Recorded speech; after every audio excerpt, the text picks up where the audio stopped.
Welcome to Clubs Made Meaningful from Susner. This is a show about building clubs that people love, where strategy, culture, and brand come together to create real belonging. Let's dive in. Most clubs treat a general manager transition as an operational event. Find the right leader, get them up to speed, and return back to normal. What that approach misses is the rarest thing a new GM brings, which is the ability to see the club as it is before habits and familiarity take over. That window is short, though, and what a club does with it or doesn't do can shape the next several years. Today, we're talking with Luke Burbach, the general manager at the club at Golden Valley, as he approaches the 90-day mark of his tenure. We followed Golden Valley closely on the show, talking with newly retired former general manager Don Kabakovich and also head golf pro Jake Vogt. And this felt like the right moment to sit down with Luke and explore the topic of an article we wrote with KK&W for Boardroom Magazine on the importance of the GM's first 90 days. At the club in Golden Valley, that question has real weight. The new identity work had been done, their positioning is now clear, the culture's been defined, and their visual systems are in place. But an identity only stays real when the leader making the daily decisions confirms it in how they listen, what they prioritize, and how they help staff understand what it is that the club stands for. That's the work Luke is in the middle of right now, and that's what we're excited to talk about today. Luke, welcome to Clubs Made Meaningful. You've been in the golf business, according to my research team, since 2010. You started as a PGA professional, you've worked your way up through club operations, then you've become a general manager, and now you've recently shifted into the general manager at a new club, just about at that 90-day mark. Walk us through that journey a little bit, like how you got into the club business via golf, and what did you learn? Maybe what's one takeaway that you took from a couple of your last roles that helped get you ready to step into this new one? Well, I really fell in love with golf at a young age. Started playing as a little kid, and then one of my most important experiences growing up was I was lucky enough to be a junior member at Hudson Country Club. Two club team members really stuck out to me, and one was Raleigh Carlson, who was the GM, and then Lane Whitcomb, who was the head golf professional. And the way that they made me feel, how they made me feel part of the community, cared about, was really what sort of inspired me to become a head golf professional and to get into the hospitality business, because that sense of belonging that I felt there was something that I wanted to deliver to others, and to have other kids in my position feel the same way I did. And so that led me to Florida Gulf Coast, where I went to PGM school. Then kind of up the golf side of things, had some great mentors along the way. Nathan Olhoff at Interlaken, Louisa Bergsma at Minnetonka, Dave Tentis and Brent Snyder at Troy Burns. Been really fortunate to learn from some great people. I think at every job you learn great habits from people, and you pick out the best things that they do. But I think what's probably been maybe even most impactful is every job I've learned more about what I like to do, where my skill set and passions are. And that's probably what's really driven all of my sort of the changes throughout my career and how I've gotten here, right? So I learned that I'm really inspired to deliver a great experience, and I want to go and pursue opportunities, and I'm going to be able to deliver a great experience for the membership, provide those wow moments. And that I love working with people, right? And so my favorite part of every job is working with people. And so, what opportunities and what side of the business was going to allow me to have the most influence on the member experience, and what was going to allow me to work with most number of people. Yeah, that's awesome. Shout out to Raleigh. Raleigh's the greatest. As our business was kind of really getting honing in on the private club industry, Raleigh was instrumental in kind of helping me, giving me some advice. So now, this isn't your first. You're the general manager now at the club at Golden Valley, and this is not your first general manager role. You're now coming up on, like we said, you're coming up to about the end of that first 90-day period. Before we talked about what that looked like, what did you think it would look like? You've been through that experience before, walking into a new organization, new team, new membership, new culture, even a new location. What did you think that first 90 days might look like? I would say I plan on prioritizing people, right? And so with that, maybe even being a bit ruthless about my schedule, which is I wasn't going to spend a lot of time on it if it wasn't going to allow me to build relationships, both with our team members and club members. And so, I really viewed myself being able to be highly visible in those first 90 days, spending a lot of one-on-one time with our team members, a lot of interactions with club members.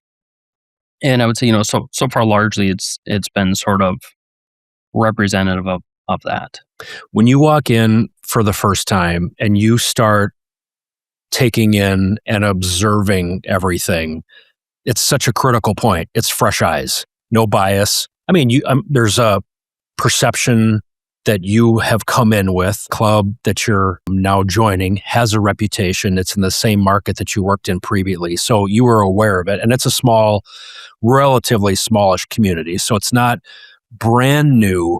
But when you walk in for the first time outside of the operations, but when I'm thinking just sort of within that people side, culturally, how do you make sure that you're observing that in the most honest and authentic and fresh way to really help you get a baseline of what this place is about? I'm a really big believer in actively seeking out opportunities to learn and actively seeking out opportunities to listen. Two ways that I've done that here and that's been successful in some of my previous roles is we have these bi-weekly called member insight chats. So it's an hour every other Saturday. We invite 10 members at random from all different backgrounds, different membership categories to sit down and talk about the club, right? So what do we do really well? Where's there's opportunity? What are the strengths of our culture? Also flip it back to them. They have a chance to ask me any questions they'd like to about me or the club. And so a good way for me to get a pulse in the club and hear about the club from a lot of different backgrounds and experiences, and allow those members also to hear the varying experiences of their fellow members. And then member roundtable chats. A couple team members from every department, we talk about what we do great as an employer, where we have opportunity as employer, how they would describe our culture at its best. And so I think hearing all those different perspectives and then bringing that together helps remove just sort of what I think, right? I'm really trying to learn, what do our key stakeholders, our members and team members, what do they think, right, of our culture? How do they describe it? The position you walked into, you inherited an identity, a brand. You inherited a culture. The identity of the club has gone through an evolution of that identity recently. And in complete transparency, my company played a role in that. So, having seen and participated in guiding the club in, landing on that statement that expresses what the club is all about, which is life well played, and that key message, and in updating that primary symbol, what we call the rally horn, the G, that has a couple of inside components that speak to people that if they know that are members. There's a visual transformation, but there's also been some clarity working with the board, with the committee, with the former GM, with some key invested members on really getting clarity on defining the culture specifically at that club. And that was done before you arrived. What's it like stepping into that, versus somebody who I'm sure would, in many cases, would have preferred to have participated in that and played a role in that, to inherit that and then to be tasked or have the role of moving that forward and stepping into something and that kind of momentum. What's that like? Yeah, so I guess I'll talk about it from two different perspectives. One, a new GM onboarding, right, and getting to know the club, and then two, from kind of a strategic perspective, longer term look. And so, one of the greatest benefits of it, and I really felt this as I was going through the interview process, right, is by having this clearly defined culture, I knew whether or not I thought it was going to be a good fit for me. And so knowing what the club represented, knowing how they define their experience and how they want it to feel, whether or not that was the culture that I would be my most successful in, right? And one that it would excite me and that I felt I could be successful in. So a huge benefit to knowing what you're getting into as you come into it, right? So already felt aligned with where the club is headed. Then I think internally by having it defined, I think all clubs have an identity. They just haven't done a great job of defining that. And in the absence of definition and in the absence of having that communicated, you end up with some fragmentation, right? And so your membership isn't as aligned. Stepping into what is a very aligned membership, right? They've rallied behind the brand, behind the identity, and so as we make decisions, as we drive direction, a lot of the fundamentals are already there, right? It's a membership who's signed up and said, "Yep, this is who we are. This is where we want to go." We have a team that's able to make decisions towards that, and so I think it's going to allow for really meaningful progress much quicker than when you don't have that sort of infrastructure in place. I've witnessed and noticed already some changes that are happening, some things that you're doing that are already implementing with respects to how that identity and that culture is starting to be reinforced and expressed. When a new general manager comes in the board has put their trust in that role, how much of a balance is it between taking that first 90 days to listen and learn, again, not just culturally, but operationally, versus feeling any pressure, whether that's coming from the board or not, to be acting and implementing like noticeable, visible changes? How does that balance work for you? And I guess I'd go back to the active engagement approach, right? And having dedicated, maybe formalized ways to get feedback, I think has been super important. That way the membership and the team also sees you getting out there, right? Quote unquote, doing stuff, right? And I think that's really productive. So you can point back to exactly what you're accomplishing, what you're taking out of it in a way that maybe you can't if you're just touching tables and sort of wandering through the facilities and people wondering, what are they actually doing? And it adds pressure. I think you also just have to embrace the reality that a lot of people do want to see some impact. What's always sort of worked best for me is in these meetings and in these formats, our team members and club members tell you exactly what they want, right? And if you listen close, oftentimes it's really small, simple stuff. And so I've always described them as quick wins, right? They're low financial impact, they're low effort. And if you just hear them, you can knock some of these things out. And so people, both from a team member perspective, but also from a club member perspective, feel a little bit of that impact. And it isn't these massive transformational sort of projects, but it's just recognition that you're engaging, you're listening, you're hearing, and you're also gonna act on it. I'm envisioning how long your list is coming out of all of these active listening sessions with all of these members telling you exactly what they want. Like you said, members, I don't think have any problem telling you what they want changed or what they want added or what they want tweaked or what they want to stay the same. And I have to imagine that list is long. And some of those, I'm sure there's some commonalities and some voices are probably louder than others in those expressions, but it's really your job to kind of filter through and say, what of these are low-hanging fruit, and of the ones that are more substantial, more impactful, I need to be a little bit more thoughtful about which ones to prioritize that actually make the most sense here. Yeah, there's definitely themes, right? So look at what themes and say, okay, this is part of a strategic plan. This is part of a longer term look of how we get there. And also, what are just sort of the nuisances or small little things that we could do right away that just hasn't happened, right? So, I mean, a really small, simple example on like our team member side is we had a printer that always gets jammed, like never worked that well. And so, that's, let's call it about an hour of effort to get a new printer in here. And now it works and everyone's lives is a little bit easier and not transformational by any means, but just a simple win that makes the life of our team members just a little bit better. And you do the same things on the club side. Have you seen we've updated some of our communication to try and make it a little bit easier on the member? Not an unbelievable amount of effort to do that, just a little bit slightly different approach that I think's been really well received too. Whether it's in one of these active listening sessions or just in a conversation that happened, as you were walking around and talking with people, whether it was a staff member of the team or a member of the club.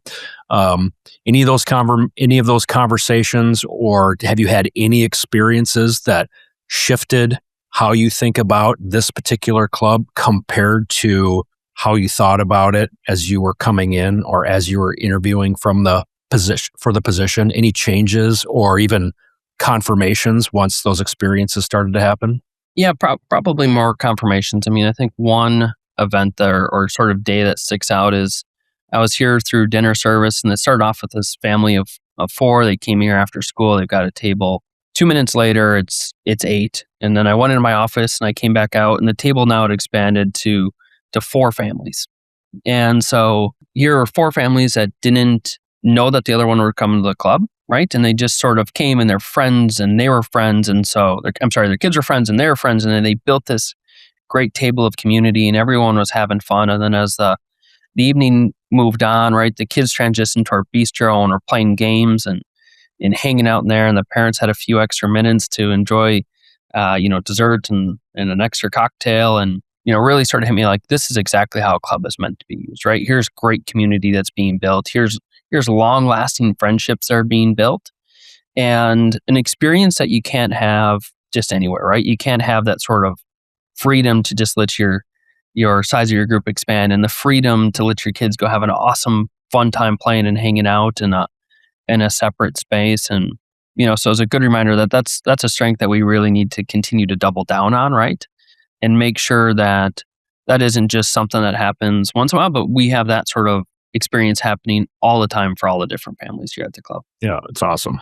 To see the energy, to see the personalities. We talk about how, one club could be across town from another club and they could both have the same amenities or name brand golf course architects, maybe even be the same cost to join. But one thing that's always the differentiator that I'm assuming you've witnessed at all the clubs you've been at that are never the same are those cultures, the spirit and the energy that particular club's membership and their families create. Certainly, right? There's a lot of great golf courses, a lot of awesome clubhouses, a lot of great clubs, and having but yeah, what separates and what keeps it members there, right, is the sense of community and feeling part of that, feeling like it represents who you are. And certainly I think a strength of Golden Valley's and the club here is the community and the culture.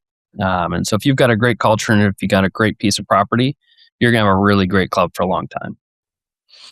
The identity, the club's branding, the foundational elements, the vision statement, the mission statement, that clarity on, we would call it guiding principles. Sometimes that work gets done, it's hard work, and it ends up in a document, or best case, it ends up on a wall somewhere.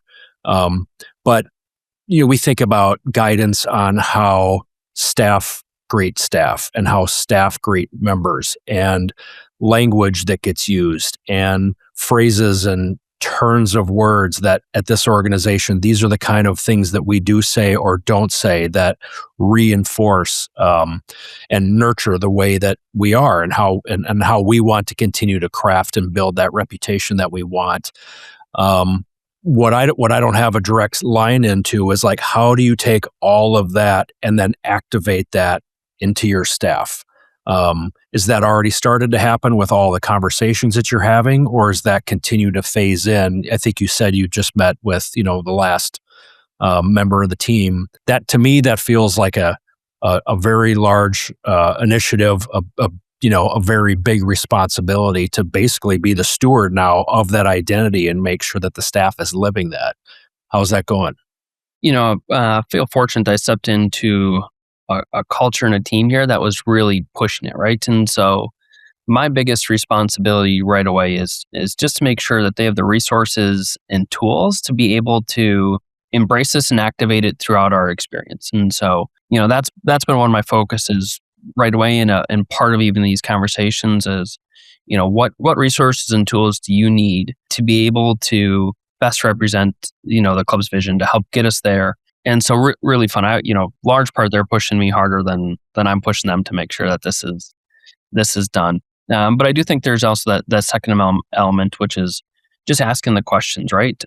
Challenging us on the way that we do everything. And I think it's important that we're always evaluating every practice at the club. And are we doing this best support our brand? Are we doing this to best support the member experience? Is this representative of where we're going? And where, if not, where can we improve this, right? And so just making sure we don't get stuck in sort of this is how we've done it. This is how we're going to continue to do it. And so I think we the teams really embrace it, try and give them the resources, and then continue to question and challenge and say, how can this keep getting better? I think you've had the benefit of being a GM prior. So you've gone through this onboarding, this first 90-day opportunity previously. So I think you have the benefit of maybe knowing what to expect and having an agenda of the key things that you want to take from this. I'm thinking about a person who's walking into that general manager role for the first time. What's the risk for that person of not using this first 90 days most effectively? Like what could that cost them, cost the club, or become harder to fix if they're not focused on the right things at this time frame? Yeah, I think the hardest thing to fix and repair is relationships, right? So if you don't dedicate enough time and energy to building relationships in the early days, it's going to be really hard to be successful, and it's really hard to undo any damage that potentially was done early on, right? Whether that's making decisions without building consensus behind them, or not giving people the opportunity to feel heard and listened to, right? Those early impressions will stay. You can't solve that with money, right? We were GMs, myself, make lots of mistakes. Sometimes they cost the club money, sometimes they don't.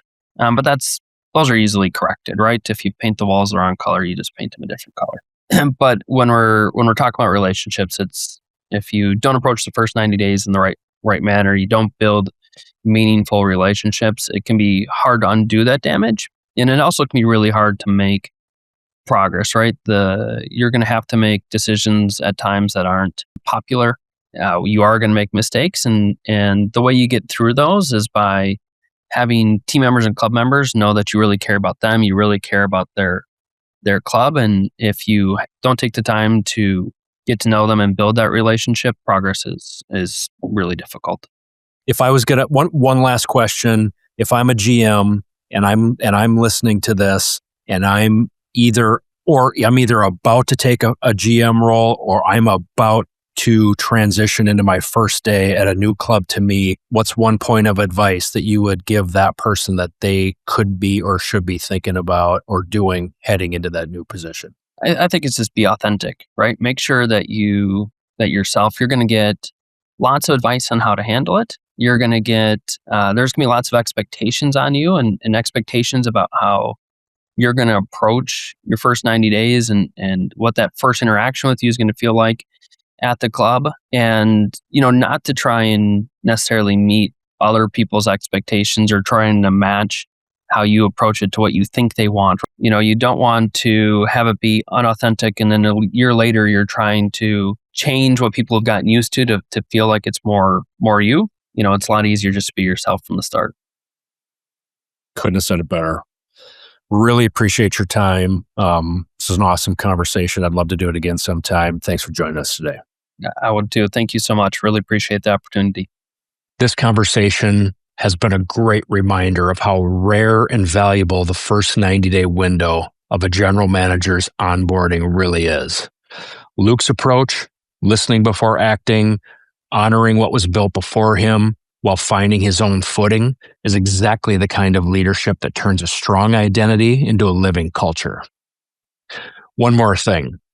We are launching Clubs Made Meaningful Insights, and we would love to have you as one of our readers. The conversations that we're having on this podcast with general managers, membership and marketing directors, consultants, architects, and club leaders from across the country are inspiring us to take this thinking further. Not episode recaps or show highlights, but original content like frameworks, perspectives, and ideas on identity, belonging, member experience, and club culture. It's something you will be able to share with your board or your leadership team. Sign up at clubsmademeaningful.com. At Susner, we help private clubs build brands that create belonging. If this episode resonated with you, please share it with someone in your club world. And until next time, let's create something worth celebrating.